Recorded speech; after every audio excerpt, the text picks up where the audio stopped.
Mr.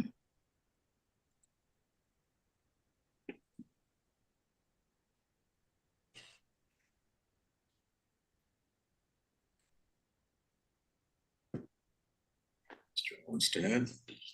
And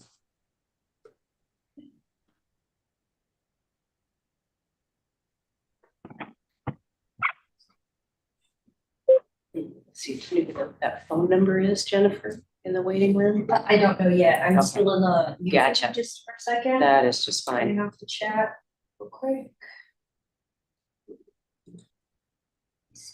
look at that. It's probably Dale. Yeah, that's Dale. Let me change his name. His numbers, yeah. Screen. It's dead. Oh, geez, Brian. What is that? Wherever he's at, I'm assuming. Or was? Is he still there? That looks like a photo. Yeah, I can see that dude's not moving. Yeah. He was in Death Valley. Okay, yeah. Yeah.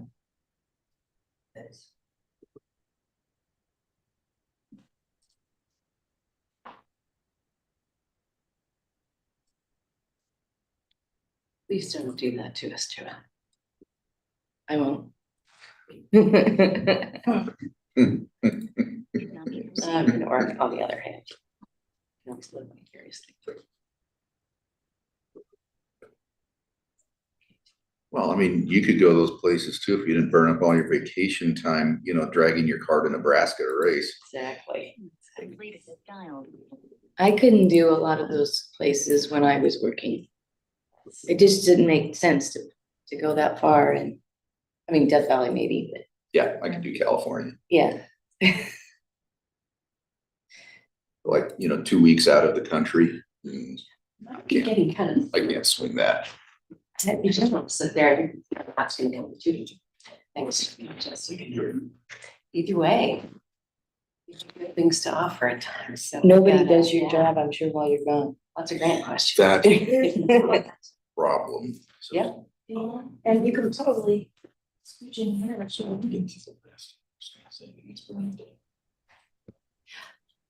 Yeah, no, that's fine, and I think on there's business use. Hi, everybody. Brian O here. Is my audio okay? Yep, we hear you well. Thanks. I'm not sure about that screensaver though. I don't know how to change it. I just tell my daughter, put something on. So Al doesn't have to look at the bunnies on the wall.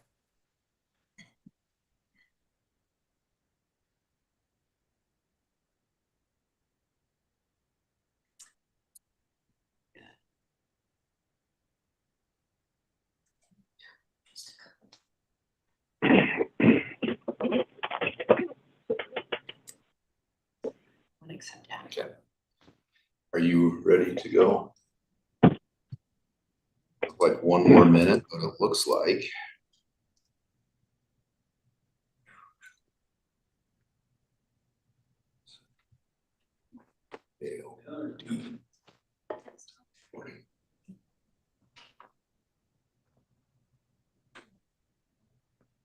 Looks like we have everybody but Al. So. Want to start? It is 9 o'clock, and if Al joins us in a minute or two, that's kind of par for the course. All right, good morning, everyone. This is a Finance Committee meeting, number 3-25. It's Monday, April 14th, 2025. And the meeting is being held at the Water Center and online at 9 a.m. Mountain Time, 8 a.m. Pacific. As far as introductions and attendance, I assume Jennifer's going to track it. Yes, Madam Chair, we have all Finance Committee members and in fact, all Water Board members with us this morning. Excellent. This is an important meeting. And to give us that important news, I'm turning over the chair to Brian Penn. Okay. Maybe not turning over the chair, just I'm not sure I want the chair. So the first thing on the agenda this morning is just to review House Bill 445. House Bill 445 is the IDWR budget enhancement bill. As you may recall, the legislature is splitting agency budgets up into two different components now. There's the maintenance budget bill, and the department's maintenance budget was passed through House Bill 248. So that went through without any problem. And then the enhancement bill was House Bill 445. The House Bill 445 actually contained a number of items, including a couple of smaller appropriations for online forms, additional GIS maintenance costs. One of the big items it included was several new positions. Can you scroll to section 7, please? Yes. Several new positions for water administration positions, whose job it will be to help with setting up new water districts to administer water rights. And the first priority there will be setting them up to administer groundwater rights in basins that are tributary to the Eastern Snake Plain.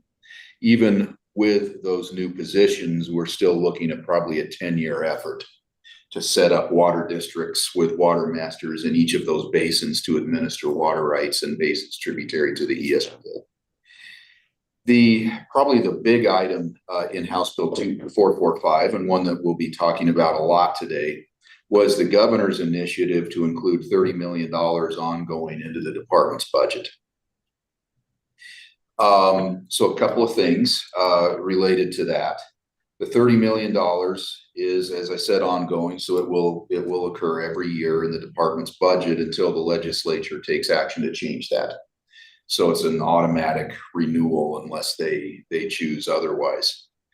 The funds will be used for items as laid out there in section 7 of the bill. Jennifer pulled that up. Aquifer recharge, groundwater management, other projects related to sustaining aquifer health and long-term water availability, water storage and conveyance systems, including reservoirs, diversion structures, pipelines, canals, water supply and delivery improvements that enhance efficiency and conservation, and emergency water infrastructure repairs and upgrades to ensure the resilience of vital water systems.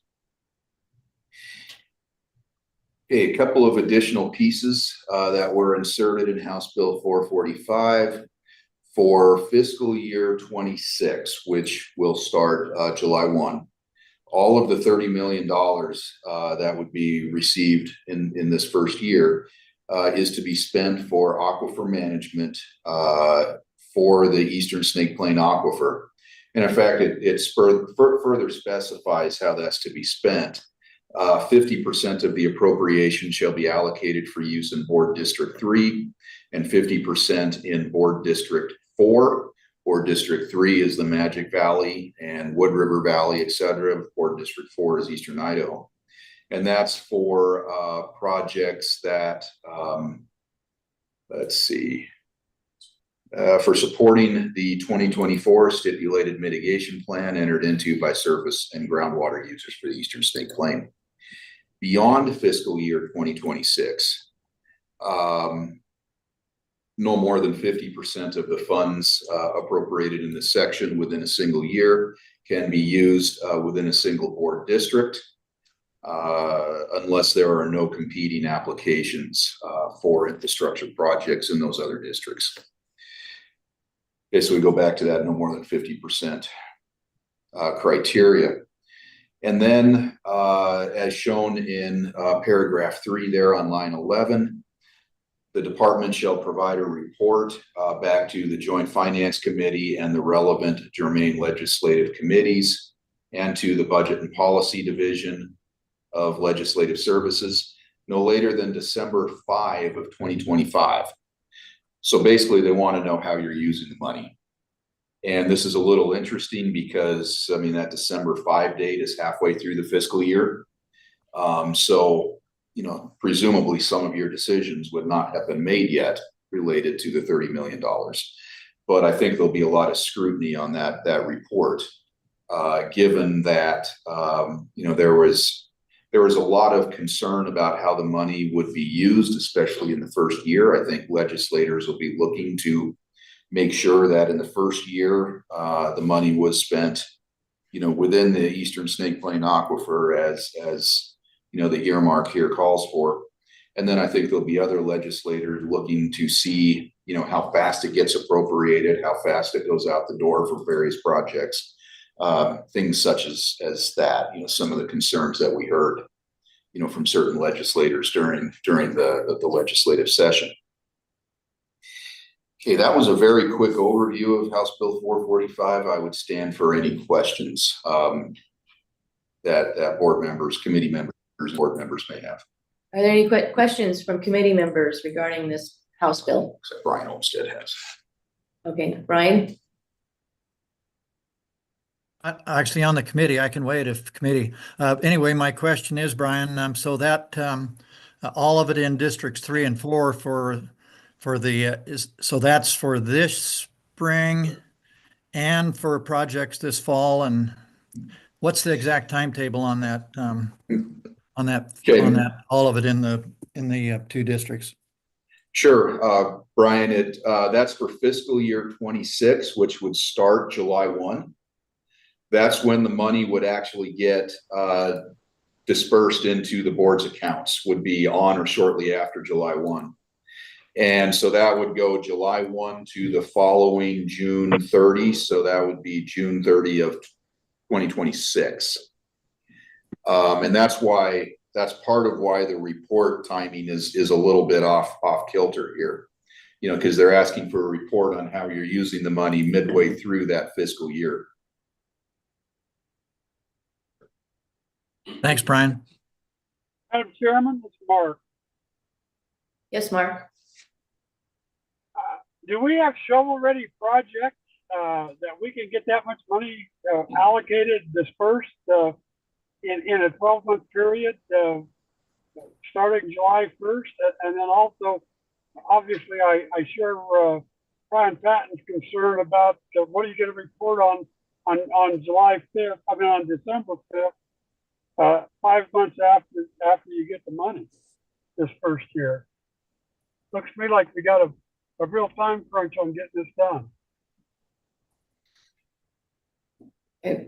Yes, Mr. Gibbs, we're looking at item number 3, the Regional Water Sustainability Priority Projects Update.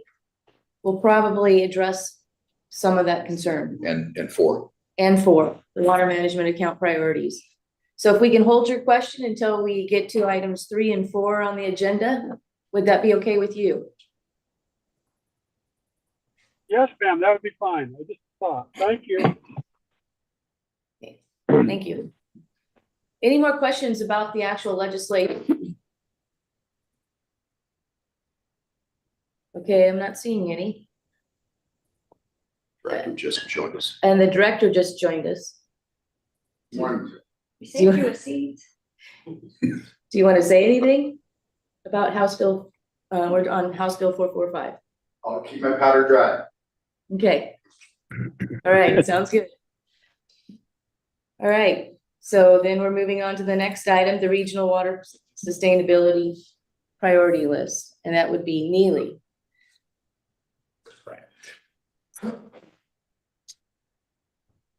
Thank you, Madam Chair. Today, I'll just briefly talk about the background of the Regional Water Sustainability Priority List and just walk through some of the history up through the present. And then I'll touch on the updated priority list, and then I'll hand it off to Cynthia Bridge-Clark to talk about what this means and maybe where we want to go from here. I would highlight that the materials I'm showing on the screen have been updated from the materials that are posted on the web. So if you want to make sure you're seeing the correct version, that's the one on the screen, and they'll be updated after the meeting, the materials on the web. So if you recall, back in July 2021, the board did adopt an initial regional water sustainability priority list to help guide the board's spending for large regional water sustainability projects. And these would be funded through ARPA funds, state general funds, or other applicable resources. Then on January 2022, the board adopted a threshold criteria indicating that for a project to be included on that list, it must help achieve water supply sustainability on a regional, basin-wide, or statewide basis.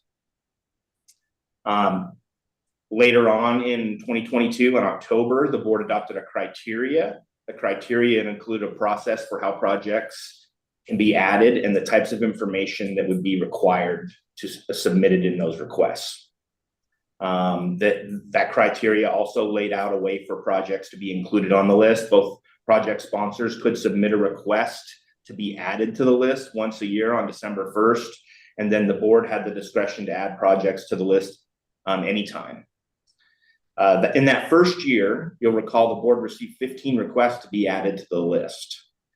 That interest fell off significantly in the following 2 years. In year 2, the board received 2 requests, and this year the board received 1 request to be added to the list.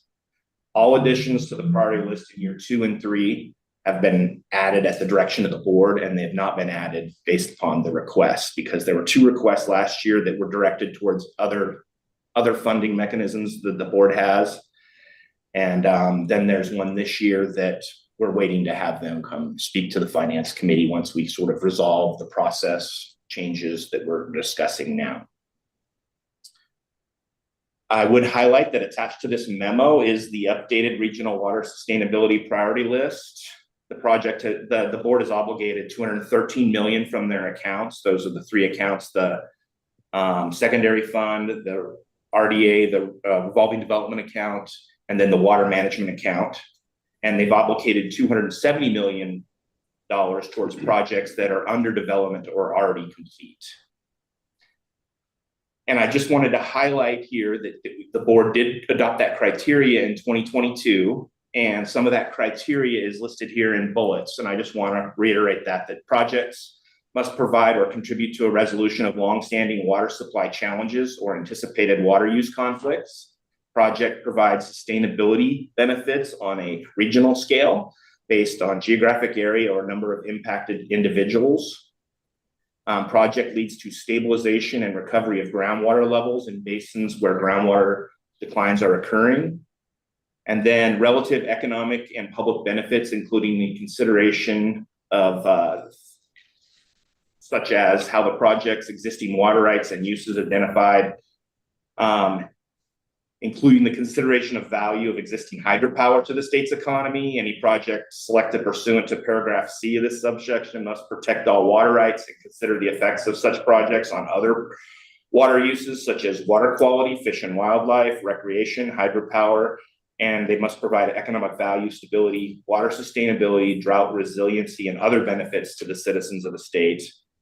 And it provides water for future development and addresses aging water storage and delivery infrastructure for projects that provide environmental safety and recreational benefits. So those were the criteria that were fleshed out back in 2022 that we may want to revisit this spring. I have attached to this memo, again, the updated list, and then also the full criteria is attached if you would like to review that. And I guess now I'm going to walk through that priority list, and then I'm going to sort of hand it off to Cynthia to talk about potential changes to this list and the process based upon House Bill 445. So briefly, I'll jump to the list. It doesn't look a whole lot different for now. It was updated as of Friday. It does here include your Eastern Snake Plain Aquifer Managed Recharge of $250 to $350. And then it again estimates the total costs. We've got a project description as well as the board districts. So this addition of the ESPA recharge is relatively new. It was added this legislative session. And you can see here, this is for proposed projects. The board has obligated an estimated $213 million towards these projects. And I won't go through each of them right now, but you're probably familiar with many of them. But if you do have questions, we can talk about that. Then the second section of the list is for projects under development and or complete. And it lists the same information, the total estimated cost, the obligated funds, the description, and we have a status update on the project here. And then it also lists the board district.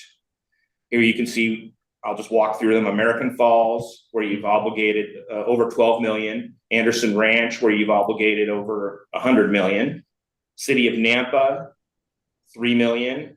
The Gooding Flood Control Project, you've obligated 4 million. The Lewiston Orchards, you've obligated both the 1,287,000 for the 30% design, and then you've also obligated 28 million in ARPA funds towards the construction of the project. Lost Valley Reservoir, you've obligated 560,000. Mackey Dam, you've obligated 2 million. This was in the form of an aging infrastructure grant, but it was matched by about over $7 million in federal funding. And this is one that you've kept on the list to date. We may want to revisit that. And then the Mountain Home Air Force Base water supply project here, you've committed 33 million in ARPA funds. The New York Canal, this is one you've toured recently. And yes, you have obligated $50 million in ARPA funds towards that project. North Fremont Canal Systems, Phase 5 pipeline, you've obligated over 7.8 million. And that work is over 60% complete and should be finished by summer. On the PBAT, Palouse Basin Aquifer water supply, you've obligated 182,500 for a feasibility study that's launched this spring. It's expected to be completed by spring of 26. Priest Lake Water Management Project, that's one that you're very familiar with. That has been completed. You've obligated $11 million. The Raft River Pipeline, you've obligated $7 million. And the last project here on the list is the Treasure Valley Water Supply Assessment Project. You recall you funded both Phase 1 and Phase 2 for a total now of $474,000. And that takes the total obligated for all these projects that are under development or completed to $271,301,000. And with that, I would stand for any discussion of this list. And if there isn't any, I would hand it off to Cynthia for discussions of House Bill. Are there any questions from committee members? Madam Chairman, before we leave this agenda item, this is Jeff. I would like to make a motion that we recommend to the board that we create another regional sustainability project. And I would envision it being called something like the ESPA Water Supply and Stabilization Project that would focus on various aspects of the ESPA, including recharge, conversion projects, canal enhancements to provide additional water capacity for recharge and conversions, those types of things. We have individual projects that kind of hover around that, but with regard to the direction from the legislature in 445, I think it would be appropriate to have a specific water sustainability project for the ESPA. It might help us better manage how we operate funding and approving enhancements to solve the problems on the ESPA. And I know that was a motion and discussion all at once, but there it is. Okay, is there a second to the motion? Madam Chair, this is Dean. I'll second the motion. It's been moved and second to add another regional sustainability project to our list for the Eastern Snake Plain Aquifer. Is there any other discussion regarding this? Madam Chair, Al Barker, isn't that top thing on the list? Isn't that what that is? Eastern Snake Plain Aquifer Managed Recharge Annual increase from 250 to 350? Madam Chair, this is Jeff. What I'm contemplating is separate from that. That's the costs and the infrastructure that we're going to have to put in place to move our recharge target, the water board's recharge target from 250 to 350. What I'm proposing is a regional sustainability project to capture all the other aspects of water management on the ESPA. So would this be a sub part, the 250 to 350 be a sub part of that, or how would that be how would it be separate? I suppose it could be, Al. I just thought this would be a way for us to manage and catalog everything we're doing on the ESPA. Yes, I think we need to hear from Brian Patton on this. Okay, thanks, Madam Chair. At least as I would envision it, Al, I would think that the recharge would be a subcomponent of a total Eastern Snake Plain Aquifer Regional Water Sustainability Project. And then that could also include items such as, groundwater to surface water conversion projects. We funded some of those already. There's another several on deck that could use more funding and would be helpful in reducing groundwater demand. I think there are other items such as making sure that all the measurement and telemetry systems that need to be put in place to help the settlement agreement get put into place. I think there's a catalog of items that could be included, each kind of a sub bullet under a total ESPA Regional Water Sustainability Project. So before we vote, Jeff, I have a question. Are you thinking that this top item on the existing list, increasing the recharge capacity from 250 to 350, would not be part of the 30 million that the legislature allocated in House Bill 445? I hadn't thought about it specifically. I would think we have other monies in the water management account that we were contemplating to use for that. And so I guess I would think the 30 million would go to projects other than that, but it could include additional state board sponsored recharge. I don't have a clear answer for you. I think it depends on how it comes to us. Okay, but are you comfortable with having a subcategory for the increased recharge capacity under a category of Eastern Snake Plain Aquifer on the regional sustainability list? I am. Okay. So are there any other further questions or discussion on the motion? I see somebody's hand is up. Is that, oh, no, that's my mouse, sorry. So I'm not seeing any other questions or discussion, so let's go ahead and vote. All in favor of creating a new item on the regional sustainability list for the Eastern Snake Plain Aquifer with subcomponents underneath it, please say aye.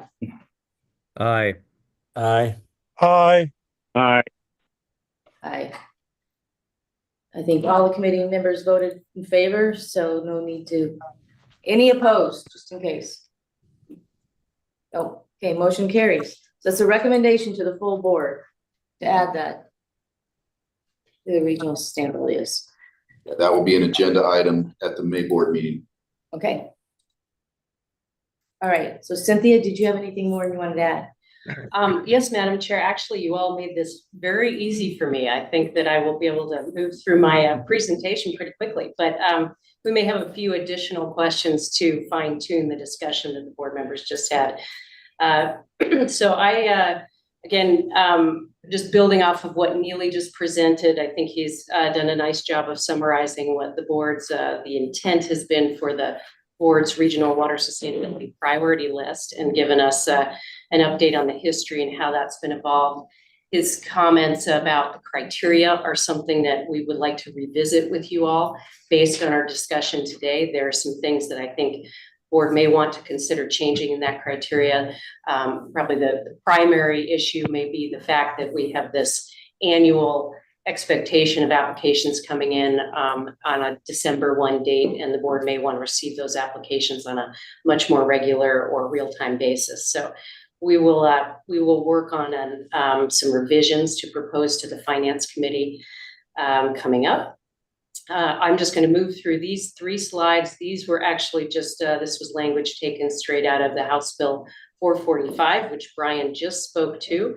And again, there's a clear focus on this fiscal year 2026 and using the appropriated funds equally in board districts 3 and 4 to support the 2024 stipulated mitigation plan on the ESPA. So I guess really this is the crux of this last slide. I think was intended to encourage the discussion that the board just had, and so this was helpful. We had heard from some board members about that this idea of creating a specific regional water sustainability project for the ESPA. And of course, that will help target and solicit projects to receive funding, particularly funding in FY 2026 per the recent legislation. And I think you've already touched on the concept that there could be categories of eligible projects or grant programs within that larger overarching ESPA regional sustainability project. As I think some of you have already mentioned, there are already programs out there. The board has supported a telemetry and monitoring program on the ESPA. That currently is at least the application or the grant projects or program that has been initiated is using grant funds from the Bureau of Reclamation. So that does have some limitations associated with it, largely because the Bureau asked that we focus on funding capital expenses largely rather than getting into areas that may require larger NEPA type work. So if the board wants to support more build out of telemetry and monitoring, it could expand on that criteria and provide funding in areas that the Bureau of Reclamation's funding did not allow for. ESP recharge infrastructure is the second bullet that we had in here as a potential category. You all have touched on that. There may be, and I would have a later, I guess, slide related to the water management account where we can look at the money that the board has already committed for, more board-directed recharge infrastructure. But this is a discussion we can have with the Finance Committee as to how you would want to target and focus recharge infrastructure, and if that needs to be expanded to private recharge and others trying to develop recharge infrastructure on the ESPA. The third bullet here, as Brian mentioned, the board already has a groundwater surface water conversion project grant program that's been issued. It initially committed $20 million to that grant program. I believe about $13.3 million has been awarded to date. But if the board wants to roll out either other subsequent rounds of conversion projects or allow for additional funding towards existing projects that are being initiated, that's a possibility. Again, staff, given the guidance that you've provided us today, we will work on proposed eligibility criteria if you want to incorporate this into one of those categories. And then the fourth bullet envisions lower valley operational efficiencies. So that, again, can incorporate a number of different types of efficiencies along canal delivery systems. Again, if the board wants to pursue that as an option for projects on the ESPA, we can entertain some eligibility criteria for that as well. If there are others that the board is thinking about or the Finance Committee is thinking about right now, we would certainly like that kind of input. So I might stop there to see if you have any other ideas or if this generally captured what you were envisioning in your earlier discussion. Does anyone have anything to add to? This would be for the subtopics under the ESPA Regional Sustainability Project. This is Jeff. I think this captures it. We can always expand it, I suppose, a touch if we need to in the future. It sounds like I might have got the cart before the horse, but this is good as far as I'm concerned, Madam Chairman. You moved the meeting right along, Jeff. I appreciate Okay. that. Madam Chair, Mr. Al Carter. Parker, Cynthia made a comment that tweaked my interest, and that was that the ESPA recharge infrastructure would include both private projects and projects that the board is going to undertake, or maybe it not the board's projects. I'm not quite sure, but it seems to me that now that we've got a charge from the legislature to get to 350 acre feet or 350,000 acre feet of recharge, that we probably ought to do something to prioritize the board's recharge projects over private recharge projects so that we don't shortchange our ability to get to the goal that the legislature has tasked us to reach. Yes, I would agree. And I think we need to have a separate conversation on whether or not we fund private recharge. Even, and that's not on our agenda today, so we'll hold off on that for another finance committee meeting. Or it may be a topic that could be taken up in the Aquifer Stabilization Committee, to provide a recommendation back to you as to what they think about the relative priorities of funding the state's recharge program versus funding recharge infrastructure proposed by groundwater districts, to help them meet the terms of the 2024 settlement. Madam Chair, this is Jeff. I concur with everything that's been said. To point out, under the governor's direction, we reallocated $10 million in the water management account for projects on the ESPA, and $5 million of that $10 million was dedicated to projects that would enhance the reach gains between Blackfoot and Milner.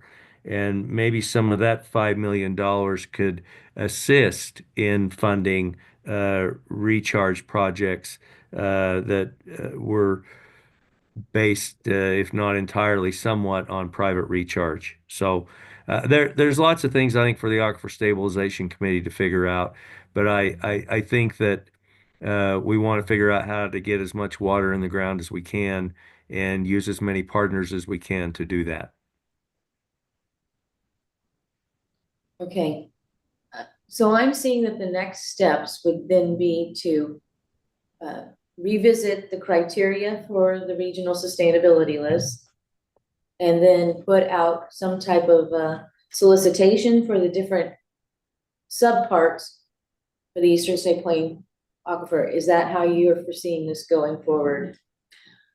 Yes, Madam Chair, that is. I think that it would be helpful for staff to sit down and think about how to roll out a package as efficiently as possible, knowing that we already have some grant programs in place that may mimic or at least help us with these, but also appreciating that we have a lot of projects to get in place in a very short period of time. So focusing that solicitation on the ESPA subcategories may be the direction that we want to go in the near term. Brian Olmstead has a question. Yes, Brian, go ahead. Madam Chair, Cynthia, you mean Brian O? Yes, I'm sorry. Okay. Board Yeah. Member Olmstead. So yeah, I kind of have the same concern. I mean, I like this idea, and I think that the particularly important, the groundwater to surface water conversion projects. I mean, to me, it's by far the purest form of recharge because we don't have to monitor it. We don't have to figure out where it's going, where it's coming from. I mean, if it stays in the ground, we don't have to put it back in, and it comes out where it was supposed to, and to who it was, would be in priority. But on the other hand, the legislature that wants us to meet this 350,000 goal, and we will get no credit for groundwater to surface water conversion projects. And so, it's kind of a catch-22 there. I'd like to figure out some way where at least those projects that we help finance on groundwater to surface water, that there's a category that shows that this amount of in lieu of recharge, this happened, and it was partly because of the board efforts, because otherwise I see us, not meeting the 350 because we're kind of competing with ourselves on the groundwater to surface water conversion projects, but they're better than a recharge project. So, and I would even I'd even entertain the idea that, I think we pay, virtually 100% on recharge, projects, at least board recharge ones. And, I'm not sure in some cases that 50% is enough to get the groundwater to surface water conversion projects done. If there was, maybe it should be 75%, but then again, we need some credit for it. This needs to be discussed a lot further, but I think this is a really good idea. We just need to figure out how to not compete with our own, mandate from the legislature to hit 350. Yeah, Madam Chair, this is Dean. I've got a comment. Yes, go ahead, board members. I'd like to answer Brian's comment there. Most of the projects that are being proposed now for conversion also have an equal amount of recharge with them. They're looking at the possibility of injection right along with the recharge, similar to what Southwest has done. So they'll be able to take the capacity of the pipelines in either conversion water or recharge. Thanks, Dean. I think that's important. We got to, we've got to make sure that it doesn't hamper our efforts to, to get to the 350. And it's such a, good type of project to do that. But we've got to get some credit somehow for the, or at least we can't be punished because we don't meet the 350 because we, put a bunch of water into conversion projects. Thanks, Dean. Okay, so I see that this may be another potential agenda item for the Aquifer Stabilization Committee to determine if there's some way to get credit for these surface water conversion projects. I'll touch on that, Madam Chair, if you don't mind. I understand what Mr. Olmstead's saying. He wants to make sure the board, I think recognition might be a better term than credit. And I'm, he'll correct me if I'm misspeaking. I do think that through our reports back to the legislature every year and our interaction with the mitigation plan oversight committee, we can make sure that the board gets its recognition for projects that it funds to help the aquifer stabilization effort. But Brian's right in that we do have, two mandates coming from the legislature this year. One is to take recharge 250,000 acre feet on an average annual basis to 350,000 acre feet on an average annual basis for the ESPA.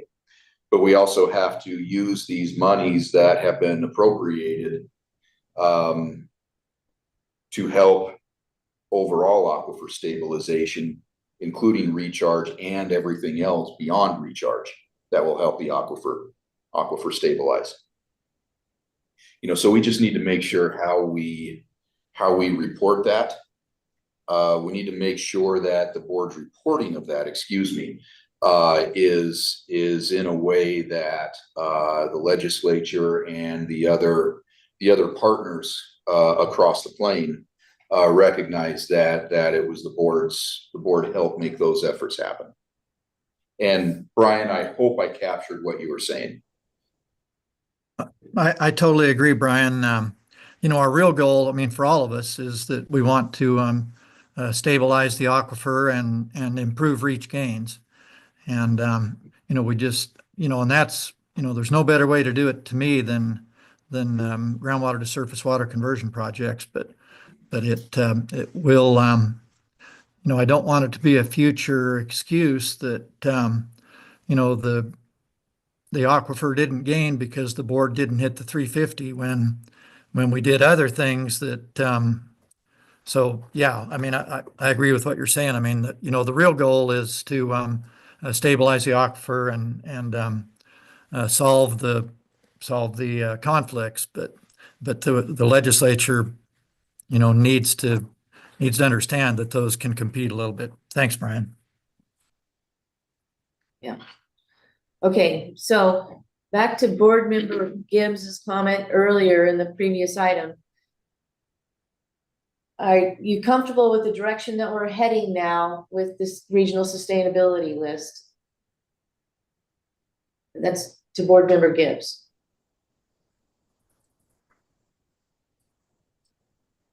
Is he there? He's here, but he's muted. He's muted. If he's talking, we will. Okay, can you unmute yourself? Yes. Oh, Was that a question for me? yes. I wanted to make sure that you're comfortable with the direction we're going. No, I'm fine. Yeah, I'm fine. I Okay. was sitting here trying to unmute myself and having difficulty doing that. But no, I'm with you. Sounds good to me. I mean, obviously, I agree with Brian Olmstead that leaving the water in the ground is certainly the best way to go. So I'm fine. Thank you. You're welcome. So the ultimate goal is to stabilize the ESPA. And included in that is meeting a recharge goal of 350,000 acre feet, but also the conversion projects. I would, Madam Chair, I'd say the conversion projects, I would say making sure that the measurement and telemetry systems are in place, especially to help the groundwater districts. Make sure that those are in place so that they can do the things they need. And I think there's other items beyond those that we may want to consider as well. The idea of lower valley surface water canal efficiencies, you know, in order to reduce their demand against the groundwater pumpers has been floated. Yes. As an idea, and we need to, I think, have that discussion maybe in the Aquifer Stabilization Committee as to whether that's a category of projects the board wants to fund. Okay. So moving forward at a future finance committee meeting, we'll see a draft of revised criteria. That's correct, Madam Chair. Yes. And potentially a packet of information that would go out to everybody in the Eastern Snake Plain Aquifer regarding projects that could be funded with this money. Yes, I think that summarizes it well. And then you'll hear a little bit more from Neely about how we've been sequencing other grant programs, but we will be thinking about the timelines associated with that as well so that we can meet our obligations, particularly for FY 2026. Okay. So with that, are we ready to move on to the agenda item number 4? I think so. Okay, Neely. All right, let me share my screen. My computer decided to restart. Management account next. Oh, yes, you're right. One of those DHR improvements that we're seeing. Sorry about that. And being improved. Or not IT improvement, excuse me. So I think the next agenda item has to do with the water management account. It is. So I will jump into that one as well. Again, this will be really just a discussion teeing off of what the board members have already talked through. But specifically, and again, I think we've got a finance committee coming up on May 16th, I believe. The staff wants to be able to discuss an updated spending plan for FY 2026 for the water management account, as well as a budget for the secondary fund. And so the feedback that we're getting from you today, particularly on the water management account, is helpful in trying to generate a draft for you all to review. But just to, I guess, kick things off to remind everybody of what is in the existing spending plan. Obviously, you've had a number of appropriations since FY 2020 that the board has allocated or committed in various ways over the last couple of years. But we see here that this new list of appropriations incorporates the latest appropriation through House Bill 445. We'll also make note that the interest that has been earned on the funds has increased over the last couple of years. So that is also money that is available for you to allocate and commit to projects going forward. So this is just a refresher. A number of you have a list of projects that the board has budgeted and in many cases committed funds to already.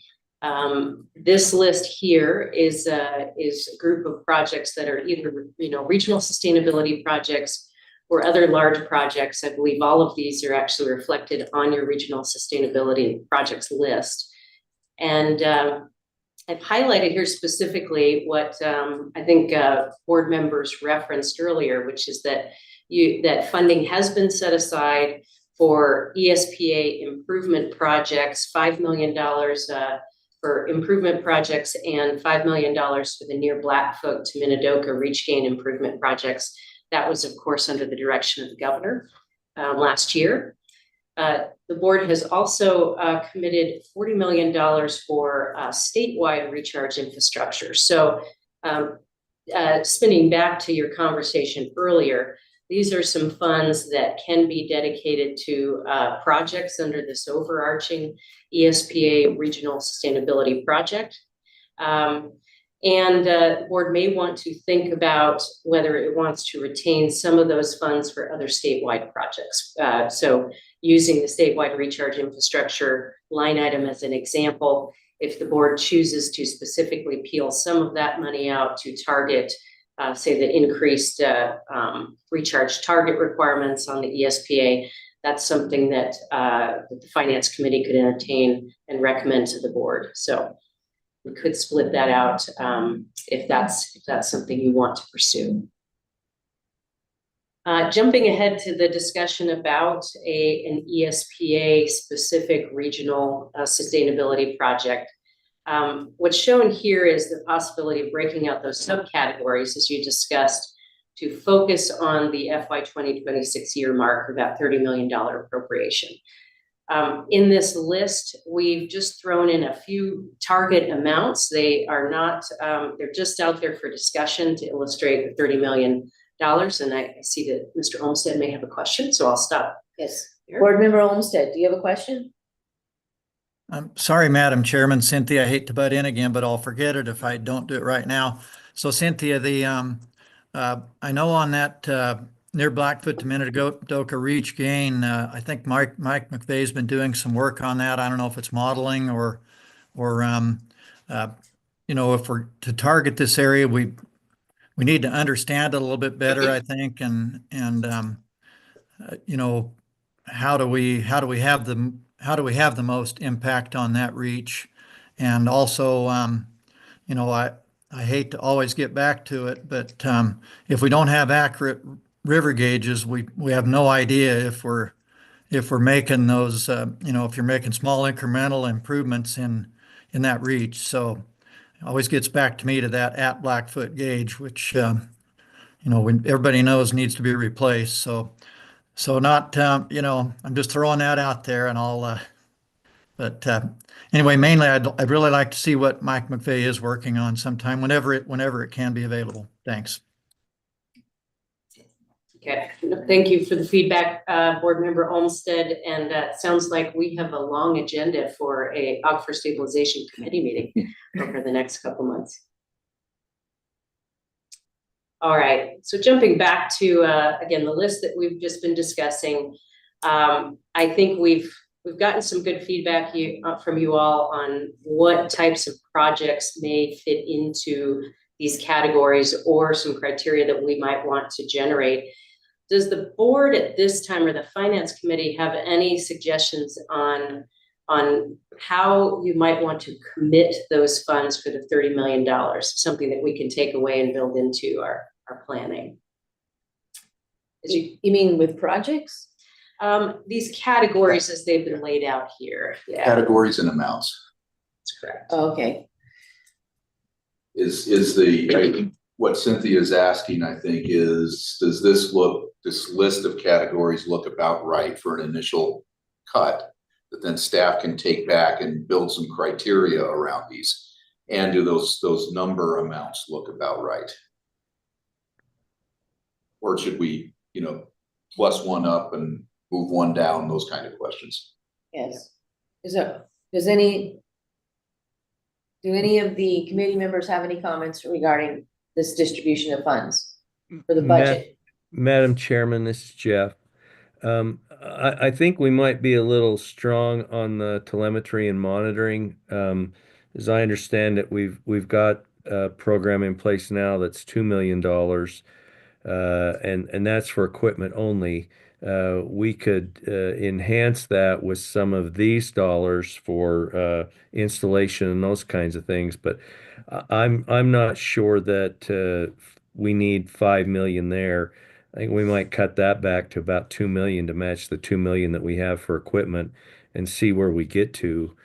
And based on the size of some of the conversion projects that I know are out there, I think we could put more of it into the groundwater to surface water conversion projects.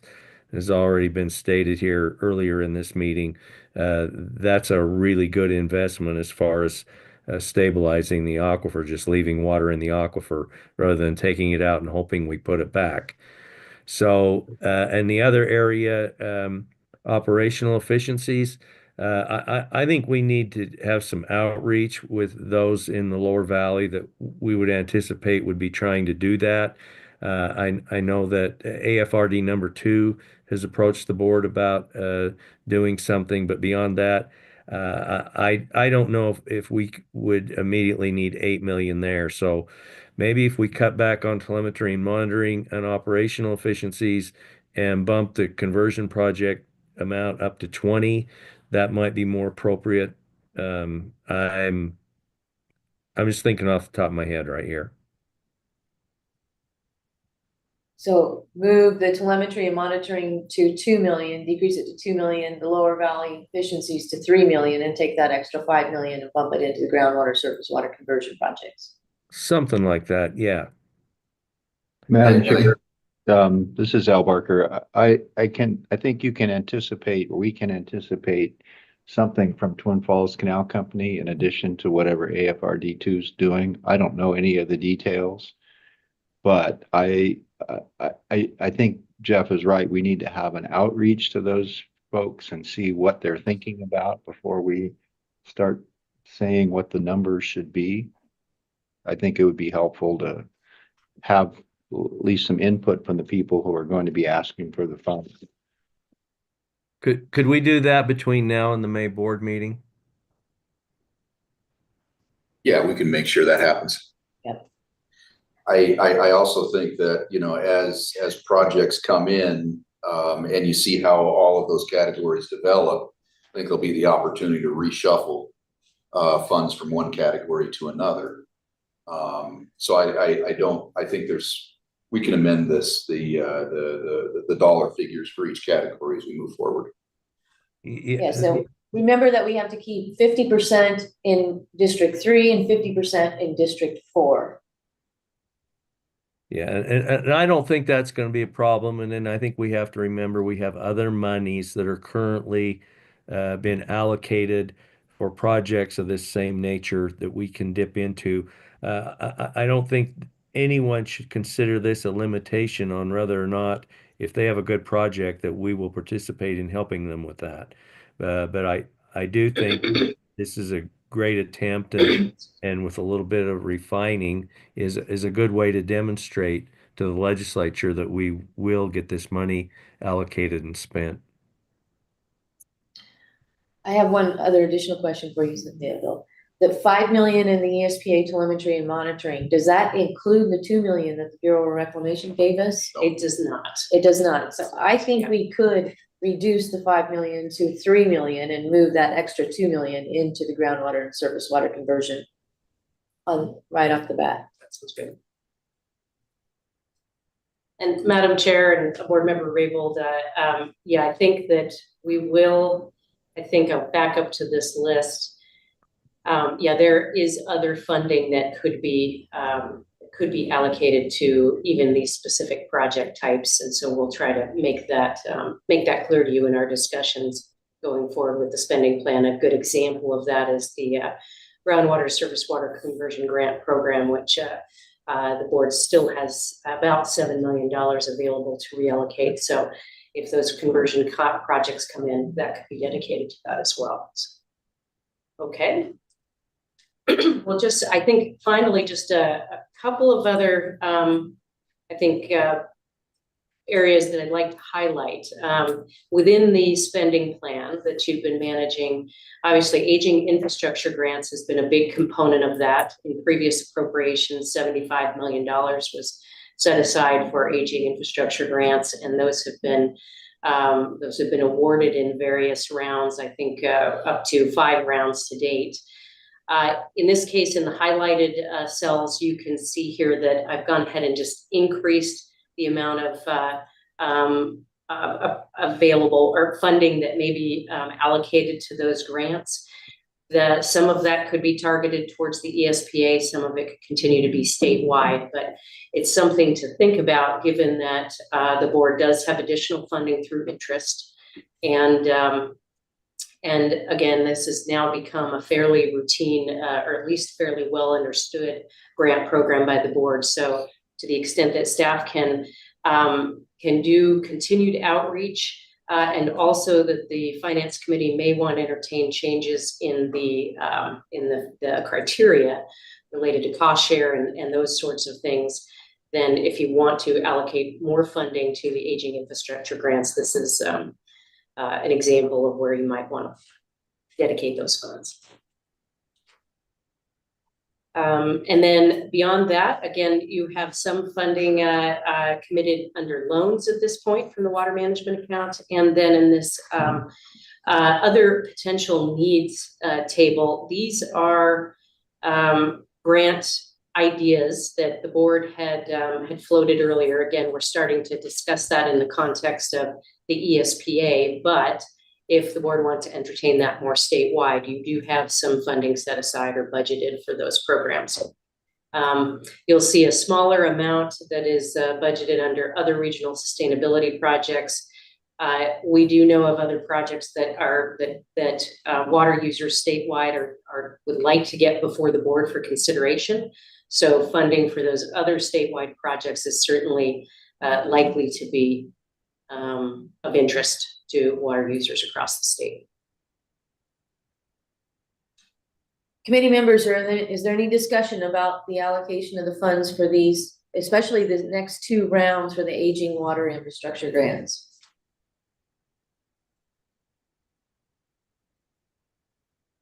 This is Jeff, Madam Chairman. I think that's a good recommendation from staff to bump the amounts up and make sure everybody knows that we've got money available, and we're anxious to help with aging infrastructure.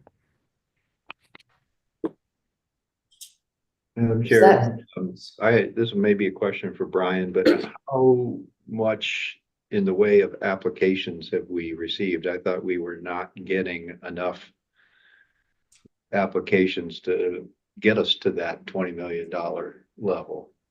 Is that wrong?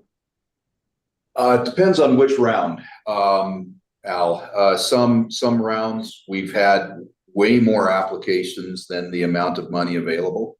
And I think on at least one round, we didn't have enough applications to fill up the money we had available. So it has varied across the board. Okay. Well, it doesn't hurt to bump up the amount available so that people know, and if they're concerned about not being eligible or not having enough money available for their project. But and then we can also reallocate that money to other projects if it doesn't, we don't get the applications also.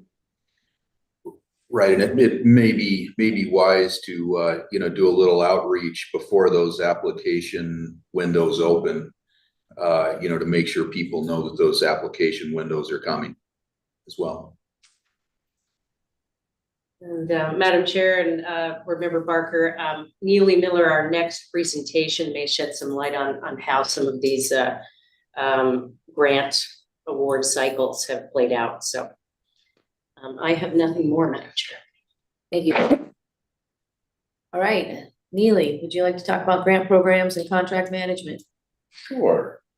Madam Chair, I'm just going to share my screen. Excuse me, Neely, before we move on, do we need a motion to reconsider the allocation of funds or reconsider this? We don't at this point, because the board will have to adopt a budget and spending plan. Okay. For the or do we, Cynthia? I think, Madam Chair, on the 13th, we'll be going back Yes. before the Finance Committee, and that would Right. be a good time to get some definitive feedback from the board, but this gives us something to start with, so we can have a more comprehensive Yeah. discussion with you. So we'll be bringing back those budget and spending plans for your consideration. Okay. So nothing today. Okay, I'm sorry. Go ahead, Neely. No problem, Madam Chair. So today I'll be giving you an update on the board grant program and just trying to provide you a little bit of information about where these are going and how the magnitude of awards by year. I'll start off with just a brief highlight of the criteria for each one. Again, you have the flood grant, and that is to support stream repair, flood mitigation, and flood risk reduction projects. The eligible area is the full state of Idaho. And then we've got this group of eligible applicants, which is fairly similar between all of our grant programs, but very slightly. Maximum award of $200,000 per project. Then there's the cost share of 50% with in-kind up to 30% and legal admin up to 5%. And then we have an evaluation criteria that's based upon project need, benefits, cost effectiveness, and readiness to proceed. We also have the aging infrastructure grant program. Again, this is a statewide program and similar eligible applicants. The maximum award is $2 million per project. And this is the grant cannot exceed 33% of the total project costs. And again, in-kind and legal in-kind services are limited, as you can see here. And then the evaluation criteria looks at proposal clarity, public benefit, cost effectiveness, and readiness to proceed. Our third grant program that I've outlined here in the criteria is the groundwater to surface water conversion grant. Again, this is limited to designated groundwater management areas and critical groundwater management areas in Idaho. You may want to revisit that if you roll out another round to include, as you recall, the areas of common groundwater supply that may be needed to be included in that eligible area. Similar eligible applicants, maximum award of up to $5 million. And then you can see here the cost share for soft conversions is 50% and hard conversions is 75%. I would say of the 11 that you guys awarded funding for this past December, one of them is a proposed hard conversion, and it's a smaller dollar one. All the rest are soft conversions, so they're all up to 50%. And again, the evaluation criteria is project benefits, clarity, and readiness to proceed. The last grant criteria I've laid out here is the telemetry and monitoring grant. Again, this was focused on the ESPA. Similar eligible applicants. The maximum award is $250,000. Again, a 50% cost share, and then we have limited those in-kind services. And the criteria is based on equipment use, telemetry, reliability, clarity, and impact. And I'll talk more about the applications, at least that we received so far for that. The next slide is going to show these grant program schedules are as they currently exist. Here you can see the flood management grant program on top, the aging infrastructure, the groundwater to surface water, and the telemetry. And that top line. Mr. Chairman, sorry, Madam Chairman, Neely, is the telemetry limited to groundwater telemetry, or does it also include surface water? I think we talked about this before, but I wanted to make sure I understand. Madam Chair, Board Member Barker, I believe it is for both, but I would, Justin Ferguson in here, and he's nodding yes, that is correct. So yes, it's for both, Mr. Barker. Just want to highlight here the second row of each one of these shows where the applications do. So for flood management grant, we're doing outreach right now. Applications are due that first week of June.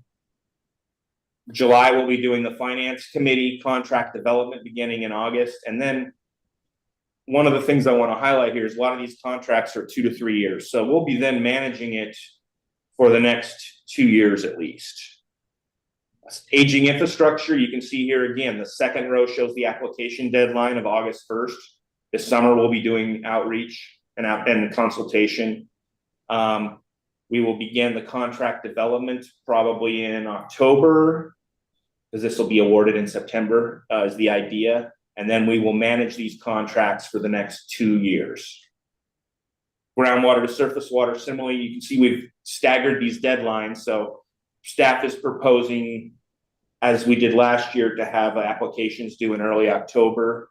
We can maybe revisit those deadlines between now and then, but this is as the staff is proposing them. And again, it shows that contract development would continue into March, and then we would have managed these contracts for the next couple of years. Some of these finish in a year, but I'd say on average they're 2 and quite often 3, because they have to extend for either permitting reasons or availability of materials or another reason. Lastly, here's the telemetry. This is the schedule where we accepted applications for this year. You can see the applications were due here at the beginning of, around end of March. And then we're now in the evaluation period. We look to bring it towards the board and the finance committee later this spring, summer. And then contract management, invoicing, inspection will occur for the next couple of years. We can revisit these schedules, but I just wanted to get these out. You can see how they're staggered. This works for staff, but we're open to revisiting them. And then if we roll out any new grant programs, we will want to think about how it fits into this schedule. Just briefly, this is the flood grant. And, it's been around the longest of all the board's grant programs. You've awarded over $6 million since 2018. You can see that 45 projects are currently complete, and you've got 32 under development. 77 grants, but you have actually received almost 100 applications. And I've got some more data on this, and I'll walk through. That's primarily what you're going to see now, is just data and distribution. So here's the aging infrastructure grant. You can see it by year. That first year, 2023, that was round 1 and round 2. So you awarded the full 25 million. 11 projects are complete, 19 are still under development. But you can see there, in 2 rounds, you received 67 applications for that 2023. That was 2 rounds. For 2024, there's another 2 rounds. These are the ones where you got, I think, 7 point something and 11 million for each round. You can see that you did receive 42 applications total. That was about 20 applications each round. We awarded 37 grants, and 3 of those are complete, and 34 of those are under development. This last year, 2025, 23 grants were awarded. You awarded all of your funds, or almost all, 12.4 out of the 12.5. 0 of those are complete, 23 are under development. Then you can see the total there of complete and under development in terms of where you're at. Here you see the groundwater to surface water conversion. You just made awards. So you received 13 applications. You've made 11 grant awards for over $13 million. And then here, the second chart here is for the telemetry grant. That is not correct. It's 2025, and it would be the 550,000. So we'll make sure to get that corrected. Here is the grant distribution by board district, by program. And I'll break this into pie charts here in a little bit, but you can see that for District 1 has received over $7.8 million, District 2, 15.9, District 3, 26.1, and District 4, 28.9. And then the various breakdowns. The groundwater to conversion grants were primarily on the ESPA. Flood grants have, interestingly, District 1 has the largest amount of flood grants. And aging infrastructure, District 1 is on the lower end, and you can see District 4 is sort of leading the way there. So now on flood grants, dollar amount awarded by year. So if you recall, the budget's $1 million. That first year, you almost awarded $1 million. Second year was actually only 600,000. Back up a little bit in the following years. You can see 2022, we awarded almost $1.2 million. It's usually in the $600,000 to $900,000 range. Here's flood grant applications versus grant awards. See, we're getting a lot of awards, a lot of applications early on. 2018 was coming out of the massive flood year, so there were a lot of pent-up demand there. Just a few more applications than awards each year. You can see in 2024, we awarded all of the funds, all the applications were funded. But just to get a sense of what the demand is over time. Then here's the flood grants complete versus under development. You can see all the 2018 are complete, all the 2019 are. The 2020, there's just 2 that aren't. And some of those keep getting extended for permitting issues or something. See 2021, it's much closer and it starts to flip there in 2022. You can see there's more under development than complete. 2023, there's just a few under development, and 2024, we don't have any updates on those yet. Moving into aging infrastructure here, you can see again, those first 2 rounds were that 25 million. Second, and this maybe speaks to the board member Barker's question about the demand for aging infrastructure. You see for rounds 3 and 4, there was an award of almost 20 million. And then round 5 was just the 1 round, and that was the 12.4 million that we awarded just recently. Here's the applications versus grant awards. See, a lot of applications there in that first 2 rounds, over almost 70. They're in the, so again, 2023 is round 1 and 2, 2024 is round 2 and 3, and round 4 and 5, or sorry, 3 and 4, and then round 4 and 5 in 2025.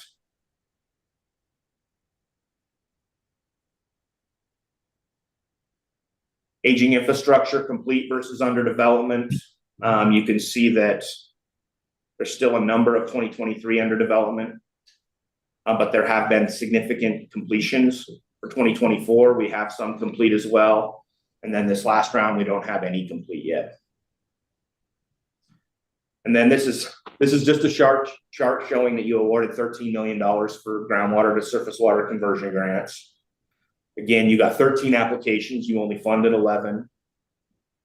And here's the breakdown by district here. And this is for conversion. Sorry, it's covered up on my screen. So here's flood grant breakdown by board district. Here you can see again, we talked a little bit about this, but District 1 got quite a bit. District 3 got quite a bit. District 4 and District 2.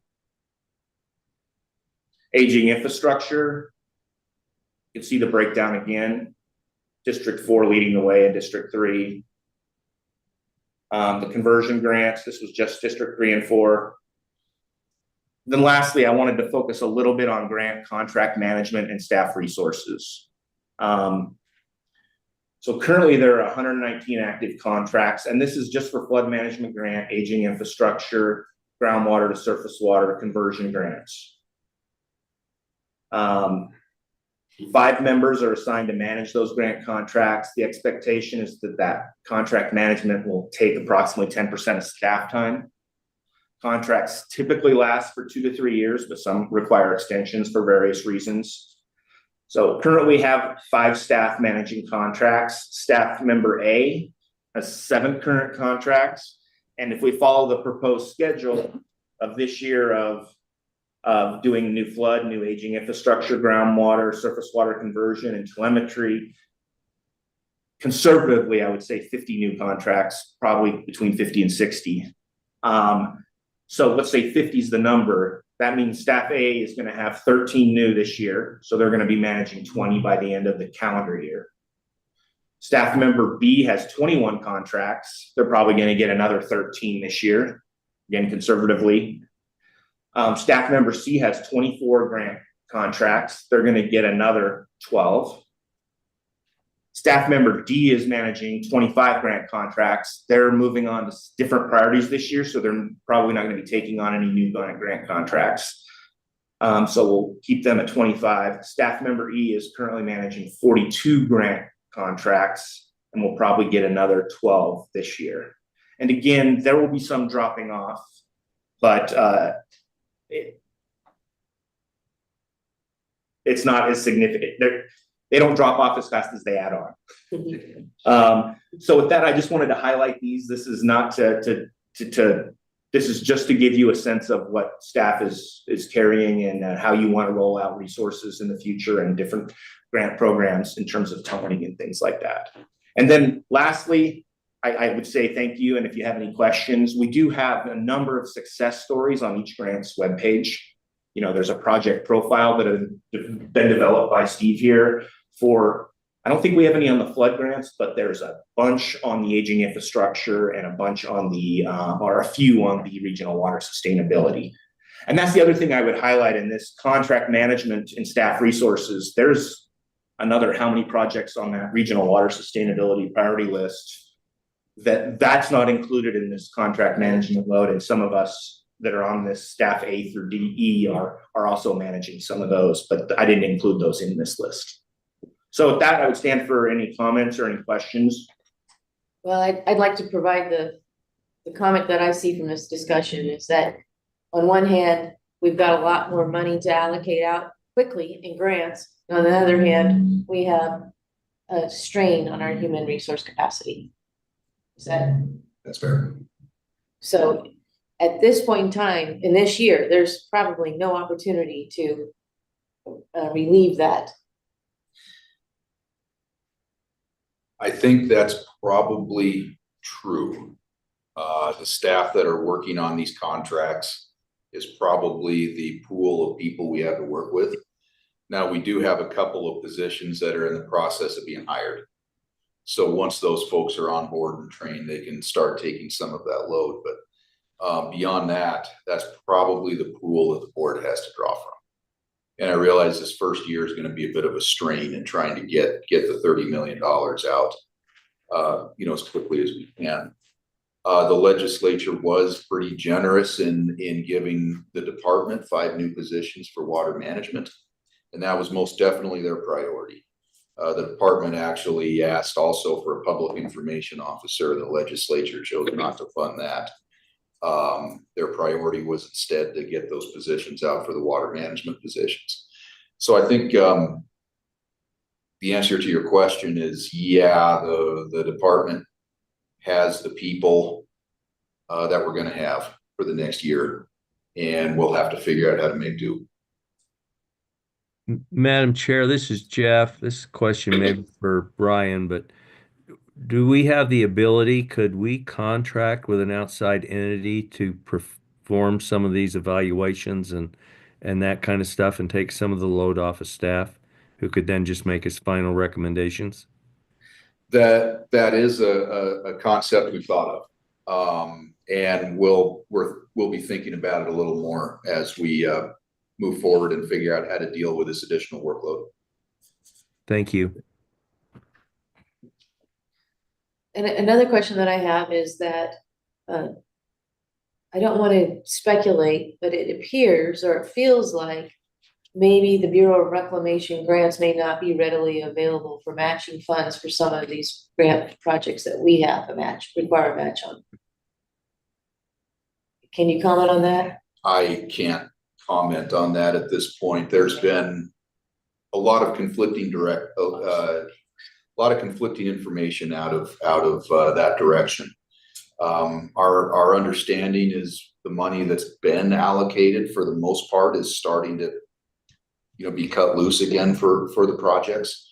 I do not know where they're going to be going in the future with additional commitments of funds though, in future water smart rounds. Right. So as we look forward to review the criteria for these grants, and especially in my opinion, it's the aging infrastructure where we only provide a 30% match. To get the other 70%, I think we need to consider whether or not there might be other federal grants that could match the state grants or other really truly available, or we may want to consider increasing that to at least a 50-50 match. That's my opinion. And I'd be happy to hear from other members of the committee.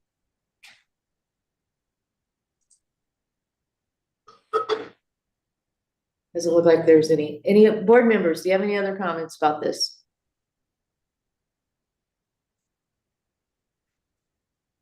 Okay, well, we Chair, hear the Yeah, we could maybe look on aging infrastructure if the match is appropriate, given increases in costs of projects and inflation, all that kind of stuff. We might also consider tiering it. Maybe you pay 50% for the first X amount and then 30% for Y over the top of that.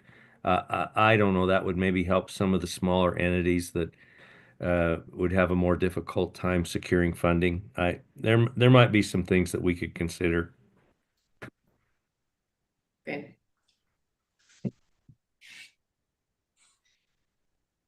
Okay, well, I think, does that conclude our grant program contract management update? That does, Madam Chair. And I see that it's notated for potential for that, committee action. Only if the committee wants to make any recommendations along the lines of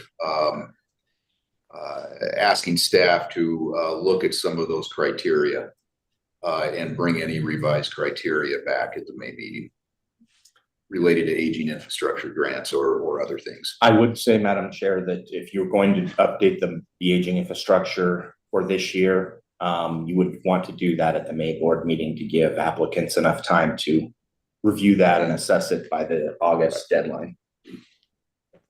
Madam Chair, this Yes. may be a question for Brian also, but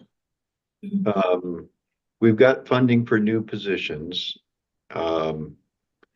And I don't know where the department is in trying to fill those positions, but it seems like there might be some people that used to work for the Bureau of Reclamation who might be interested in coming to work for the state, especially since they get to keep their pensions if they took that early retirement program. So there might be some people out there that we might consider reaching out to. I don't know how they would fit, whether or not they would be interested, but it's a thought. There's people, I've heard that basically the Boise office and the regional office is pretty decimated by the early retirement plans. Madam Chair, Al, we have been having some conversations with former federal employees, not only at the Bureau of Reclamation, but at other places as well, as to whether they would, like to come to work for the department.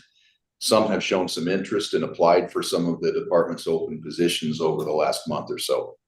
So that is helping us get some better candidates, I believe.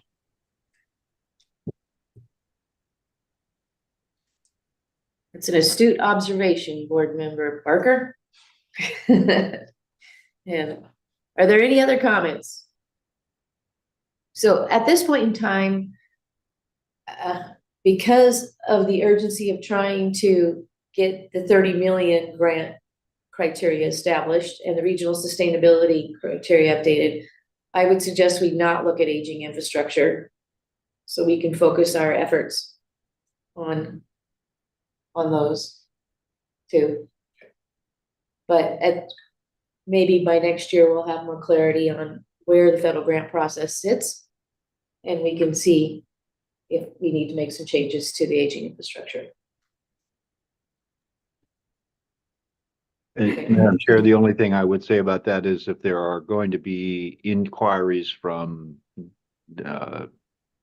divisions 1 and 2, we might want to look at the aging infrastructure program this year. I don't know that there's anything out there that we haven't heard of yet, but that might be a place where we could use aging infrastructure money instead of the $30 million that we just got from the legislature. So but I do think you're right. I think we can play that by ear. Okay. So any other items? Not hearing any, don't see anybody's hand Madam up. Chair, this is Jeff. I'm Yes. sorry I got on mute. I think I heard earlier that we're anticipating this committee is going to meet again before the May board meeting. Correct. So perhaps that would give us some time to ponder about the aging infrastructure criteria. If we think we want to make some changes to that, we could do that at that upcoming meeting and make that recommendation to the full board. I think maybe we've given staff some ideas here today. They can go back and think about and come back to us with further recommendations if they believe it would enhance our programs. Okay, I was hoping to give him a little bit of reprieve and let him focus on the ESPA. Well, I think we need to do that, but if you brought up something that made me think about the aging infrastructure program. I know we keep throwing more balls in the air and telling staff just to keep juggling, but and maybe staff will come back and say our plate is full and we can't do it. But let's think about this a little more. Okay, well, if we move the match on the aging infrastructure from a 30% to a 50%, then that would mean, and we still left it with the $2 million cap. That would mean the project will only have to be $4 million project instead of a $6 million project. And in order to get the full 2 million for the project. So at a minimum, an easy change would be just making it a 50% match. Is that something that this committee would like to look at and maybe make a recommendation to the full board?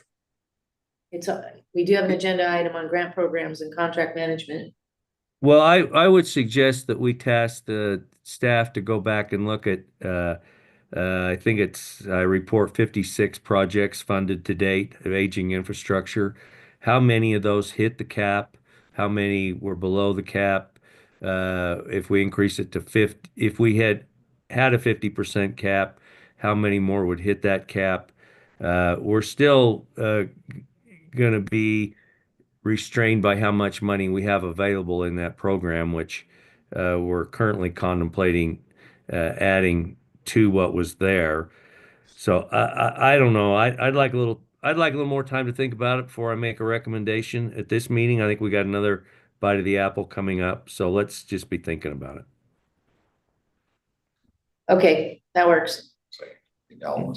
Al, Do you have something more you want to say, Board Member Barker? Yeah, I was just going to say that I would, if the committee is ready to recommend that, I think that raising that from 30 to 50% is a good idea when we get a chance for the board to consider it.